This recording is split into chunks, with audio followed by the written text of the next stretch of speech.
ఇది మన హారర్ సిరీస్లో 9th షాట్. అదేమిటంటే ఒక కుండలో మీ ఊరి పొలిమేర మట్టి తీసి కలిపి అందులో పసుపు కుంకాలను కూడా జోడించి దానిపైన ఒక గుడ్డ కట్టి దేవుడి మూలన పెట్టి ఒక రోజంతా అభిషేకం చేసి తీసుకువెళ్ళి ఆ బంగ్లా దగ్గర పెట్టమని ఆ స్వామీజీ అయితే చెప్పారు. అలా పెట్టిన తర్వాత ఆ కొండ తన చుట్టూ తిరిగి ఆగిపోతే పర్వాలేదు, కానీ అదే కొండ తన చుట్టూ తిరిగి పగిలిపోయిందంటే మాత్రం ఆ దుష్టశక్తిని ఎవ్వరూ ఆపలేరు అని స్వామీజీ చెప్తారు.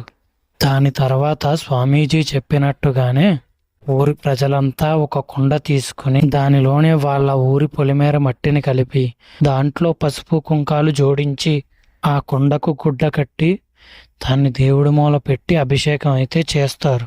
అలా చేసిన తర్వాత ఆ కుండను తీసుకువెళ్ళి ఆ బంగ్లా దగ్గర పెడతారు. అలా పెట్టిన తర్వాత మిగిలింది మనం నెక్స్ట్ షాట్లో తెలుసుకుందాం. అలాగే ఈ షార్ట్ నచ్చినట్టయితే please do like, share and subscribe అయితే ఖచ్చితంగా చేసుకో. ఇలాంటి మరిన్ని ఇంట్రెస్టింగ్ స్టోరీస్ అయితే రాబోతున్నాయి.